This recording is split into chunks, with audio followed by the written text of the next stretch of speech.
مزمور داويت معراف حدا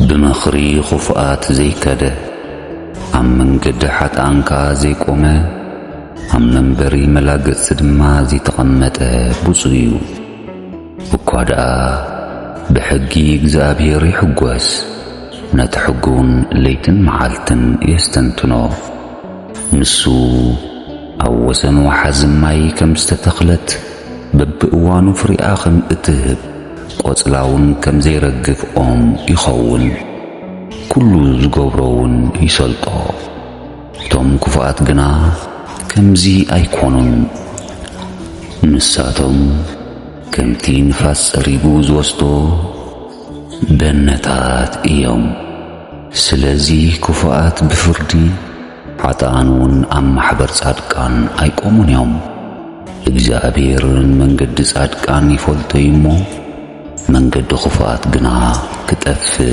إيو معراف كلته أعزاب سلمنتاي زقرم رمو هزبتات كان منتاي كنت نقر ززاربو نقستات مدري تلعلو مسآتهم حبروا أحلقون أبلعلي إجزابير أبلعلي مسيح كم زيلهم تمخروا نمسريهم نبوتكو نقمداتهم كابانا ندربيو بولو إتي ياب السماي زنبر يسحقهم قويتا دما يباجولهم شعو بقطعو يزاربهم بمعاتو خاء يهوخم أنقنا أبسيون أبتقدس إمباي نقسي شمكو تأزازاتون ينقر اللخو إجزابير بلني نسخا وديخا أنا لومي ولدكخا لمناني أنا خاء أعزاب نرستخا وسنات مدر دمان قزاتكا كبكاي نسخاخا ببترحات إن كتحلوهم كم حقها مريد دما كتكتكتهم إيخا الجون أتم نقستات أستوعلو أتم فرادو مدرون تقسسو إجزابير بمفرح تقسوو برعاد ما دس يبالكم قويتا خيكو التعمو نسخاتكمون أمن قدري كي تفوس تقساتو تقبلو كتعو قلتفو يندديمو أبو زمعقبو كلهم بسؤاميهم معراف سلسته أو قويتا زجنق لي كندي بزحو كندي كيوم أباي زلعلو بزحات سبات نفسي أملاكي عيد حنكنيو بلوا أو بيتا نسخاقنا مسأقعيخا كبرين نرأسيون لعل اتبلان نسخايخا دمسي عوابي لنا بقزابير أأوخو كاب قدس أمبوخا يسمعني أنا تتخسكو دقسكون إجزابير دقيفني إيمو نقحخو كابتم زخبني آلافات عذاب أي فرحني وقيتا تسء وأملخي أدحنني نسخان من قاقا كلهم سألاتي وقيخا إخامو نسنان كفاءات سباتون سيركا إخامو بدعان إجزابيريو برخت كون أبلع الهزبخا إيو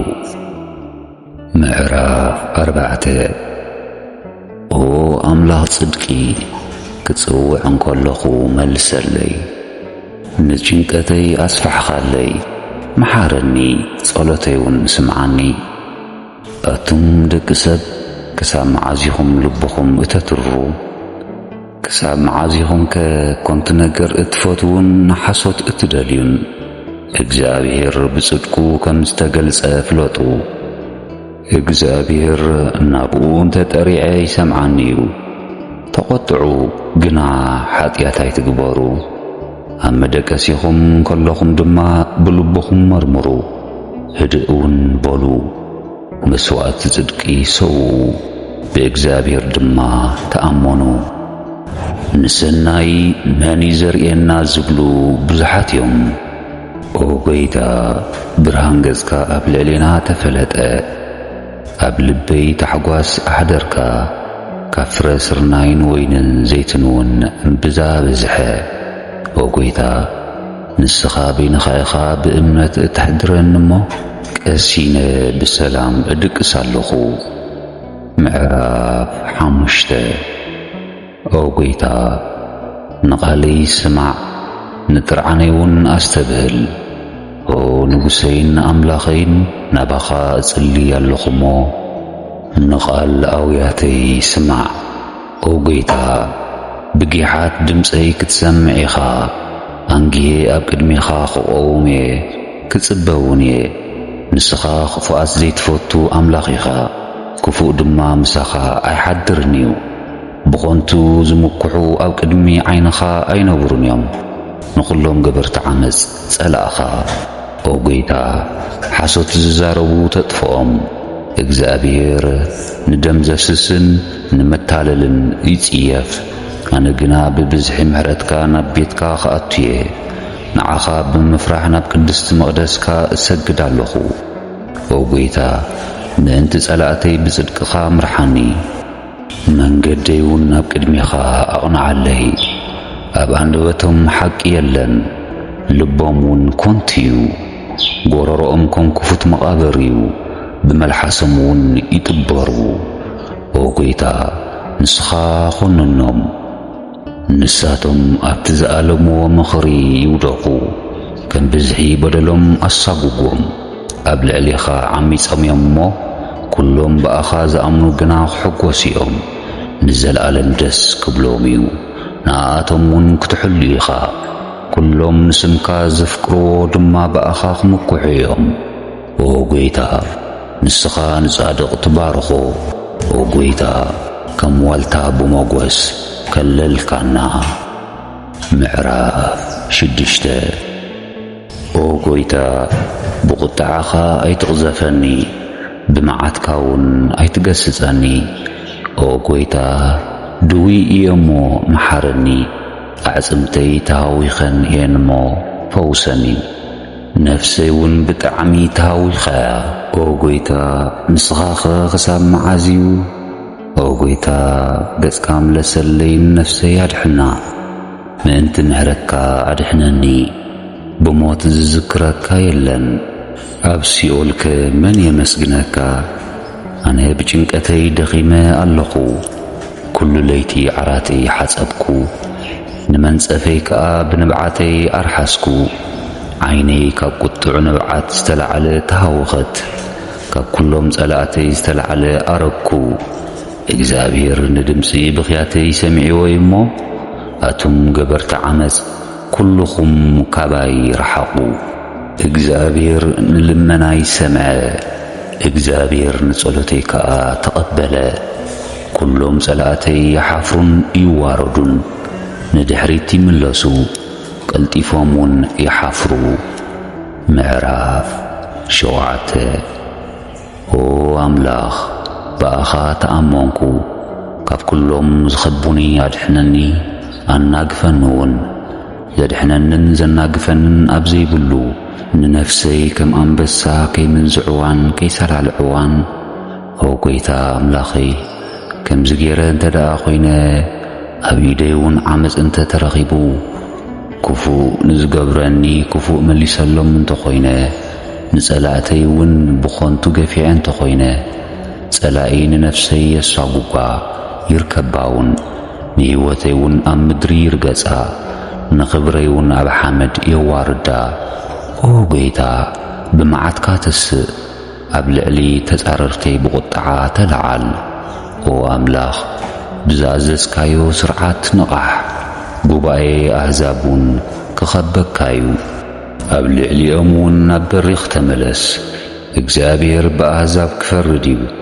ኦ ጐይታ ከም ጽድቀይ ፍረደለይ፣ ከም ለዋህተይ እውን ይኹነለይ።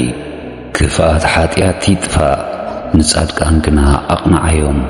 እግዚአብሔር ልብን ኰላሊትን ይምርምር፣ እግዚአብሔር ናይ ጽድቂ ዋልታዩ ንሱ ንቑንዓት ልቢ የድሕኖም እዩ ኣምላኽ ናይ ብሓቂ ፈራድዩ ሓያልን ተዓጋስን እዩ ኩሉ ሻዕውን ኣይቁጣዕን እንተዘይተመሊስኩም ግና ሴፉ ይስሕል ቀስቱውን ገተረ ኣዳለወውን ናይ ሞት ኣጽዋርውን ኣዳለወሉ ፍላጻታቱውን ከም ዝቃጸሉ ገበረ እነሆ ዓማጺ ብዓመፁ ተጨነቐ ክፍኣት ጠነሰ ኃጢአቱን ወለደ ጉድጓድ ኳዓተ ኣዕመቆውን ናብቲ ዝኹዓቶ ጉድጓድ ድማ ይወድቕ ጉድኣቱ ናብ ባዕሉ ይምለስ ዓመፁውን ናብ ባዕሉ ትወርድ ንእግዚአብሔር ከም መጠን ጽድቁ ከመስጉነየ ንስም ልዑል እግዚአብሔር ከዓ ክዝምረ ምዕራፍ 8 ኦ ጐይታና ስምካ ኣብ ኩሉ ምድሪ ኣመና ተመስገነ ምስጋናኻ ኣብ ልዕል ሰማያት ልዕል ልዕል ኢሊ እሞ በኣፍ ቆልዑን ሕፃናትን ምስጋና ኣዳለኻ ምእንቲ ጸላእትኻ ንጸላእን ንተበቃልን ምእንቲ ኽተጥፍእ እዩ ስራሕ ኣጻብዕትኻ ንዝኾኑ ሰማያትን ነቶም ዝፈጠርካዮም ወርሕን ከዋኽብትን ምስ ረኣኹ ንስኻ ኽተሓስቦስ ሰብ እንታይ እዩ ክትምልከቶኸ ወዲ ሰብ እንታይ እዩ ካብ መላእኽቲ ቁሩብ ኣንኣስካዮ ብኽብርን ብምስጋናን ኣኽሊል ከዓ ከለልካዮ ኣብ ልዕሊ ኹሉ ስራሕ ኣእዳውካ ሸምካዮ ንኹሉ ኣብ ትሕቲ እግሩ ኣግዛእካሉ ንኹላትን ኣባጊዕን ከፍትን ከምኡውን እንስሳታት በረኽካ ንዕዋፍ ሰማይን ዓሳታት ባሕርን ንኹሉ እቲ ኣብ መንገዲ ባሕሪ ዝኸይድን ኣግዛእኻሉ ኦ እግዚአብሔር ጐይታና ስምካ ኣብ ኩላ ምድሪ ኣመና ተመስገነ ምዕራፍ 9 ኦ ጐይታ ብምሉእ ልበይ ኣመስግነካ ኣለኹ ኩሉ ዝገበርካዮ ተኣምራትውን ክነግር እየ በኣኻ ደስ ይብለንን እሕጐስን እየ ኦ ልዑል ንስምካ ክዝምር እየ ጸላእተይ ንድሕሪት ምስ ተመለሱ ሰንከልከል ኢሎም ካብ ቅድሜኻ ኽጠፉ እዮም ፍርደይን ሕነይን ጌርካለይ ኢኻ እሞ ሓቂ እናፈረድካ ኣብ ዝፋንካ ተቐመጥካ ንኣሕዛብ ገሰጽካዮም ንኹፋኣት ከዓ ኣጥፋእኻዮም ስሞም ከዓ ንዘለዓለም ደምሰስካዮ ጸላእቲ ብኹናት ንሓዋሩ ጠፍኡ ከተማታቶም ኣፍረስካ መዘከርቶኦም ብሓባር ጠፍአ እግዚአብሔር ግና ንዘለዓለም ይነብር ዙፋኑውን ንፍርዲ ኣዳለወ ንሱ ንዓለም ብጽድቂ ፈርዳ ንኣሕዛብውን ብቕንዕና ይዳንዮም እግዚአብሔር ንድኻታት መጸግዒ ኮኖም ብጊዜ መከሮኦምን ረዳኢኦም እዩ ኦ ጌታ ኩሎም እቶም ስምካ ዝፈልጡ በኣኻ ይተኣመኑ ነቶም ዝደልዩኻውን ኣይተሓድጎምን ኢኻ እሞ ነታ ኣብ ጽዮን ዝነብር እግዚአብሔር ዘምሩሉ ኣብ ማእከል ኣሕዛብ ድማ ግብሩታቱ ንገሩ እቲ ደሞም ዝመራመር ንሱ ሓሲቡ እዩ እሞ ኣውያት ነዳያኑን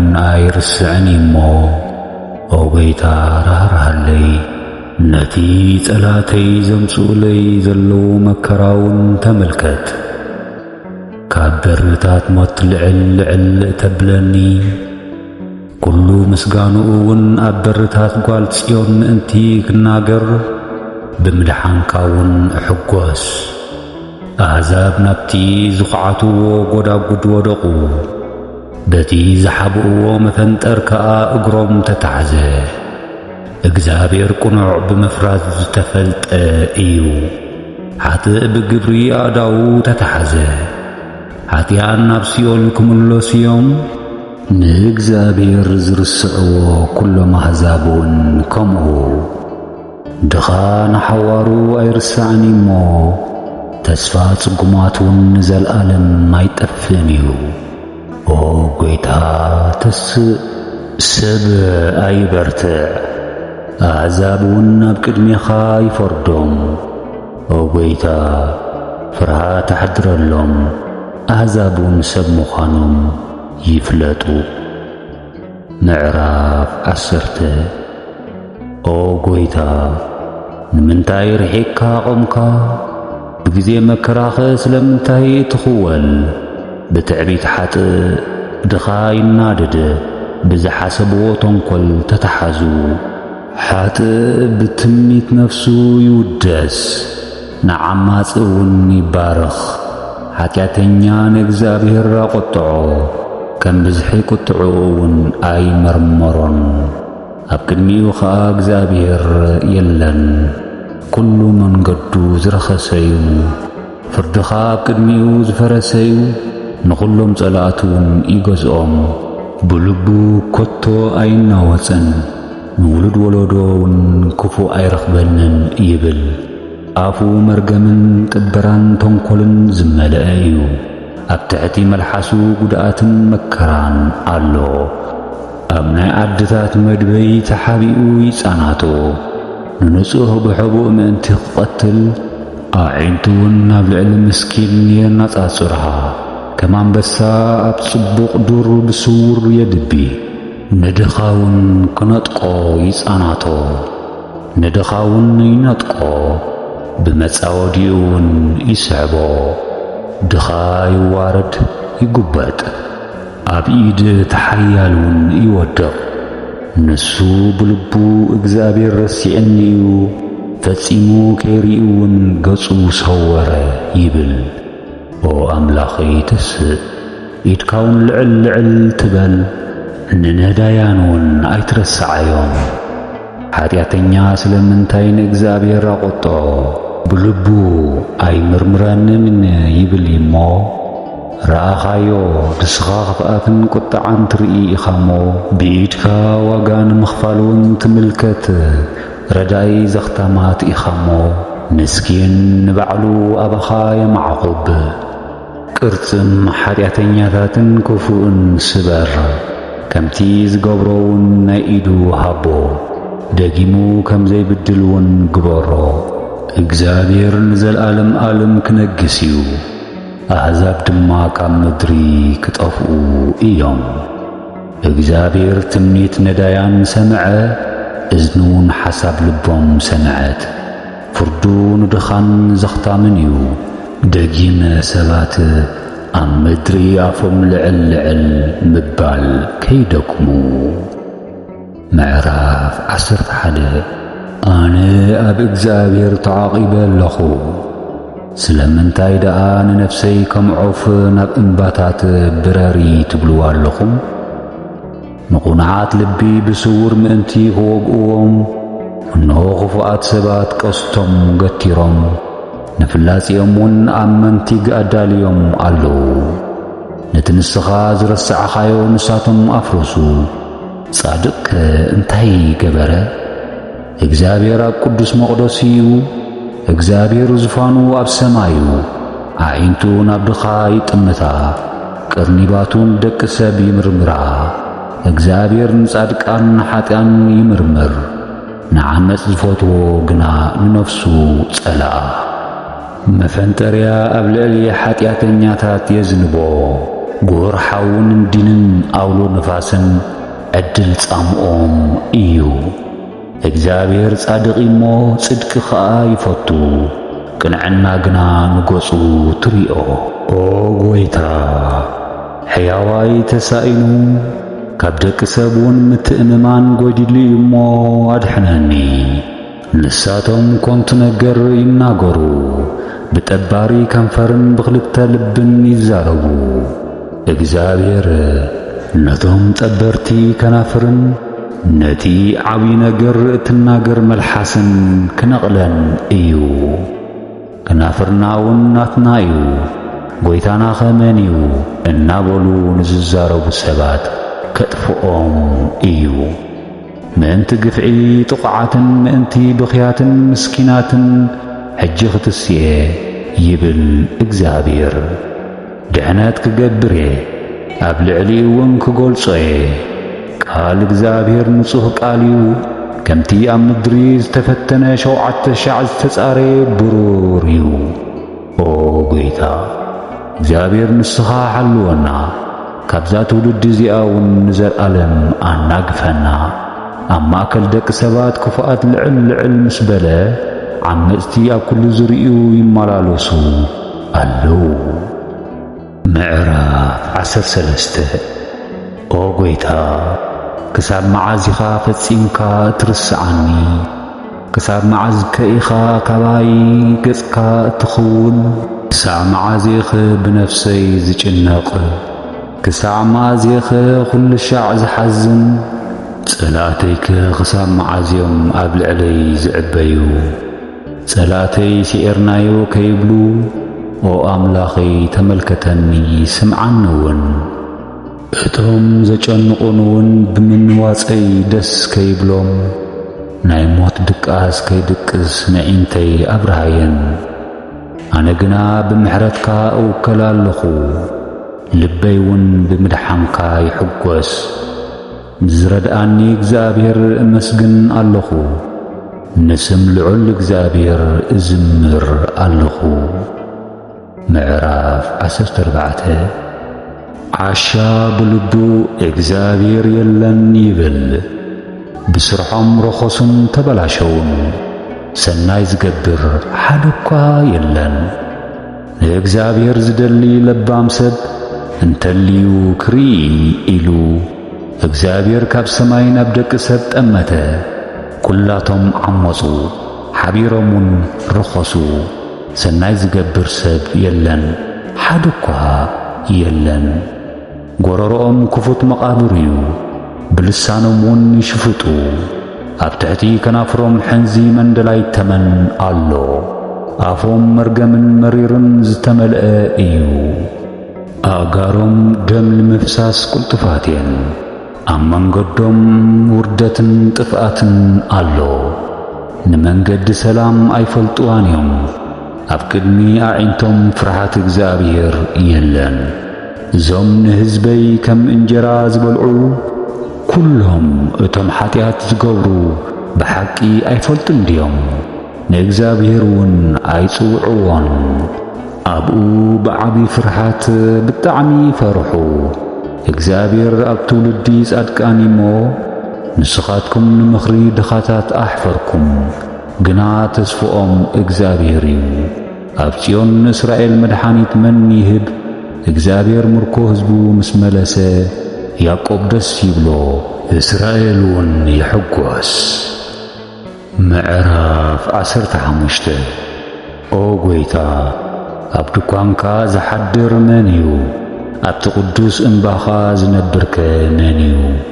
እቲ ብቕንዕና ዝመላለስ ጽድቂ ዝገብር ብልቡውን ሓቂ ዝዛረብ ብልሳኑ ዘይጥበር ንመሓዝኡ ክፉእ ዘይገብር ቤተሰቡውን ዘይጸርፍ ክፉእ ነገር ኣብ ቅድሚኡ ዝተነዓቐ ነቶም ንእግዚአብሔር ዝፈርሑ ዝኽብር ንብጻዩ ምሒሉ ዘይጠልም ገንዘቡ ባሕረጣ ዘየለቅሕ ኣብ ልዕሊ ንጹህ ጉቦ ዘይቅበል እቲ ከምዚ ዝገብር ንዘለዓለም ኣይናወፅን እዩ። ምዕራፍ 16 ኦ ኣምላኽ ኣባኻ ተኣሚነ ኣለኹ እሞ ሓልወኒ። ንእግዚአብሔር ንስኻ ጐይታ ኢኻ በልኩ ብዘይ በኣኻ ሰናይ የብለይን። ኩሉ ፍቓድካ ኣብ ልዕሊ ምድሪ ኣብ ዘለዉ ቅዱሳንን ክቡራንን እዩ። ናብ ካልኦት ንዝፈጥኑ መከሮኦም ብዙሕ እዩ። ኣነ ንናይ ቁርባኖም ደም ኣየፍስስን ስሞም እውን ብኸናፍረይ ኣይጽውዕን። እግዚአብሔር ክፍሊ ርስተይን ጸዋዕየይን እዩ። ነቲ ዕጫይ እተጽንዖ ንስኻ ኢኻ። ገመድ ኣብ ዝጸበቐ ቦታ ወደቐትለይ ርስተይ እውን ጸበቐትለይ። ነቲ ዝመኽረኒ እግዚአብሔር እባርኾ ብለይቲ እውን ኰላሊተይ ይግስጸኒ። ንእግዚአብሔር ኩሉ ሻዕ ኣብ ቅድመይ እርኢ ኣለኹ ብየማነይ ስለ ዘሎ ድማ ኣይርበሽን። ስለዚ ልበይ ደስ በሎ አንደበተይውን ዕልል በለ ስጋይውን ብተስፋ ተሓድር ንነፍሰይ ኣብ ሲኦል ላይ ተሓድጋን ኢኻ እሞ ንቅዱሳንካውን ምብስባስ ክርኢ ኣይተሓድጎን ኢኻ መንገዲ ሕይወት ኣርአኻኒ ምስ ገጽካ ተሓጒሰ ኣጽገብካኒ ኣብ የማንካውን ናይ ዘለዓለም ሓጎስ ኣሎ። ምዕራፍ 17 ኦ ጐይታ ጽድቀይ ስማዕ ንኣውያተይውን ኣድምጽ ካብ ጠባሪ ከናፍር ዘይኮነ ጸሎተይውን ስማዕ ፍትሐይ ካብ ገጽካ ይውፃእ ኣዒንትኻውን ብቕንዕና ይርአያ ብለይቲ ተመልኪትካኒ ንልበይውን ፈተንካዮ ፈተንካኒ ግን ኣባይ ዓመፅ ኣይረኸብካለይን ኣፈይ ስራሕ ሰብ ከይዛረብ ፈቓደ እዩ ስለ ቃል ከናፍርካ ጭንቂ ዝኾኑ መንገድታት ሓለኹ ኣእጋረይ ከይናወፃ ኣካይዳይ ብመንገድኻ ኣጽንዕ ኦ ኣምላኽ ሰሚዕኻኒ ኢኻ እሞ ናባኻ ኣእወኹ እዝንኻ ናባይጽን ኣብል ቃለይውን ስማዕ ነቶም ዝኣምኑኻ ካብ ዝቃወሙ ብየማንካ ኣድሕኖም ትዘደንቕ ሕያውነትካ ግለጽ ካብቶም ዘጨንቑኒ ክፉኣት ሰባት ካብቶም ንነፍሰይ ዝኸበብዋ ጸላእተይ ከም መርዓት ዓይኒ ሓልወኒ ኣብ ጽላል ኣኽናፍካ ሰውረኒ ኣምዕቶም ብስብሒ ቋጸሩ ብኣፎም ድማ ትዕቢት ተናገሩ ሕጂውን ስጉምትታትና ከበቡ ኣዒንቶምውን ናብ ምድሪ ትሕትሕት ኣበሉ ንሱ ንምንዛዕ ከም ዝሃርፍ ኣንበሳ ከምቲ ብሕቡእ ዘድቢሽ ደን ኣንበሳ እዩ ኦ ጐይታ ተለዓል ኣቐዲምካ ናብ ታሕቲ ደርብዮ ንነፍሰይ ካብ ሓጢአተኛ ብሴፍካ ኣድሕና ኦ ጐይታ ካብ ሰባት ተስፍኦም ኣብዛ ሕይወት እዚኣ ጥራሕ ካብ ዝኾነ ሰባት ቢድካ ኣድሕነኒ ካብቲ ዝሰወርካዮ መዝገብካ ከብዶም ኣጽገብካ ደቀሙን ብዙሓት እዮም እቲ ዝተረፎም ድማ ንሕፃናቶም ይሓድጉ ኣነ ግና ብጽድቂ ገጽካ ክርእየ ክብርኻ ብምርኣይ ከዓ ክጸግብ እየ። ምዕራፍ 18 ኦ ሓይለይ እግዚአብሔር እፈትወካየ እግዚአብሔር ከውሐይ ዕርደይን መድሓኒየይን እዩ ኣምላኸይ ብኡኡ ዝእመነሉ ረዳእየይ መተኣማመንየይ ቀርኒ ምድሓነይን መጸግዕየይን እዩ ምስጋና ንዝግብኦ እግዚአብሔር ክጽውዕ ካብ ጸላእተይውን ከድሕነኒ እዩ ጻዕሪ ሞት ሓዘኒ ውሕጅ ዓመፅውን ኣፍርሓኒ ጻዕሪ ሲኦል ከበበኒ መፈንጠርያ ሞት ኣርከበኒ ብጊዜ መከራይ ንእግዚአብሔር ጸዋዕኽዎ ናብ ኣምላኸይውን ኣእወኹ ካብ መቕደሱውን ድምፀይ ሰምዐ ገዓረይውን ናብ ቅድሚኡ ናብ ኣእዛኑ ኣተወ ሽዑ ምድሪ ኣንቀጥቀጠን ተናወጸትን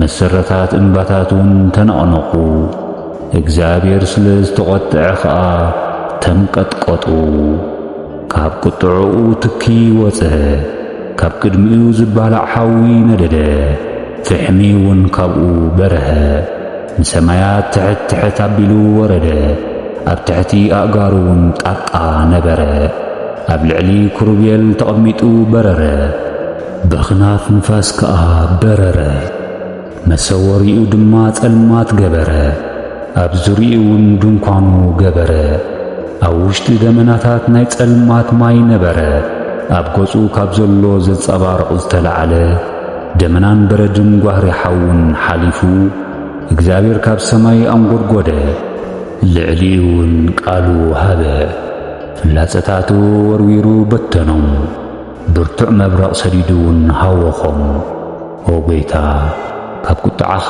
ካብ እስትንፋስ መንፈስ መዓትካውን ዝተለዓለ ዓይን ማያት ተረአዩ መሰረታት ምድሪውን ተገለጹ እግዚአብሔር ካብ ኣርያም ኢዱ ዘርጊሑ ሓዘኒ ካብ ብዙሕ ማያት እውን ኣውፅኣኒ ካብቶም ብርቱዓት ጸላእተይ በርቲዖሙኒ ነይሮም እሞ ካብቶም ዝጸልኡኒ ጸላእተይ እውን ኣድሓነኒ ብመዓልቲ መከራ እውን በጽሓኒ ግና እግዚአብሔር ደገፈይ ኮነኒ ናብ ሰፊሕ ቦታ እውን ኣውፅኣኒ ፈቲኒ እሞ ኣድሓነኒ እግዚአብሔር ከም ጽድቀይ ክኸፍለኒ እዩ ከም ንጽህናይ ኢደይ እውን ክፈድየኒ እዩ መንገዲ እግዚአብሔር ሓይለይ እሞ ኣብ ኣምላኸይ እውን ኣይዓመፅኩም ኩሉ ፍርዱ ኣብ ቅድመይ እሞ ስርዓታት እውን ካባይ ኣይርሓቅኩም ኣብ ቅድሚኡ ቁኑዕ ነበርኩ ካብ ሓጢአተይ እውን ተዓቀብኩ እግዚአብሔር ከም መጠን ጽድቀይ ክህበኒ እዩ ኣብ ቅድሚኡ እውን ከም ንጽህና ኢደይ ክፈድየኒ እዩ ምስ ጻድቕ ጻድቕ ትኸውን ምስ ቁኑዕ ቁኑዕ ትኸውን ምስ ንጹህ ንጹህ ትኸውን ምስ ጠዋይ ጠዋይ ትኸውን ንስኻ ንጥቑዕ ሕዝቢ ተድሕኖ ኢኻ እሞ ንዓይኒ ትዕቢተኛታት ግና ተዋርዶ ኦ ጐይታ ንስኻ መብራህተይ ተብርህ ኣምላኸይ እግዚአብሔር ንጸልማተይ የብርህ በኣኻ ካብ ጥፍኣት እድሕን በኣምላኸይ እውን ቁጥሪ ዘሎ መንገዲ ኣምላኸይ ፍጹም እዩ ቃል እግዚአብሔር ጽሩይ እዩ ንሱ ነቶም ንዕኡ ዝኣምኑ ኩሎም ዋልትኦም እዩ ብዘይ እግዚአብሔር ኣምላኽ መን እዩ እንትርፎ ኣምላኽከ እግዚአብሔር መን እዩ ሓይሊ ዕጥቐኒ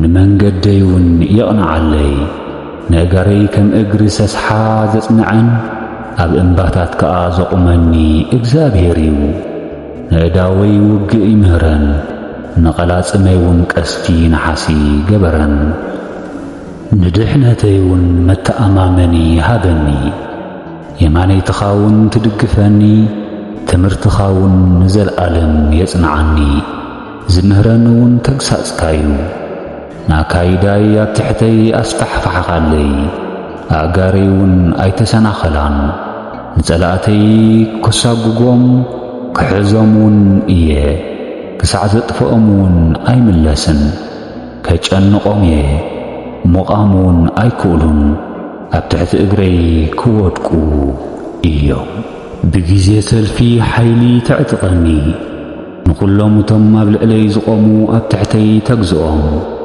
ዝባን ጸላእተይ ሃብካኒ ነቶም ዝጸልኡኒ ኸኣ ኣጥፋእኻዮም ዝረድኦም ደልዮም ኣእወዩ ዘናግፎም ግና ኣይረኸቡን ናብ እግዚአብሔር ከኣ ኣእወዩ ንሱ እውን ኣይሰምዖምን ኣብ ቅድሚ ንፋስ ከም ዘሎ ሓመድ ክጥሕኖም እየ ከም ጭቃ መንገዲ እውን ክረግጾም እየ ካብ ክርክር ኣሕዛብ ተድሕነኒ ርእሲ ኣሕዛብ ጌርካ ድማ ትሸመኒ ዘይፈልጦ ሕዝቢ እውን ተግዝኣለይ ብእዝኒ ሰሚዖም ተገዝኡለይ ደቂ ጓና እናሰገዱ ናባይ መጹ ደቂ ጓና ኣረጉ ብመንገዶም እውን ተሰናኸሉ እግዚአብሔር ሕያው እዩ ኣምላኸይ እውን ብሩኽ እዩ ኣምላኽ መድኃኒተይ እውን ልዕል ልዕል ይብል እቲ ሕነይ ዝፈድየለይ ኣምላኽ ንኣሕዛብ እውን ናብ ትሕተይ ክግዝኣለይ እዩ ካብ ጸላእተይ ዘናግፈኒ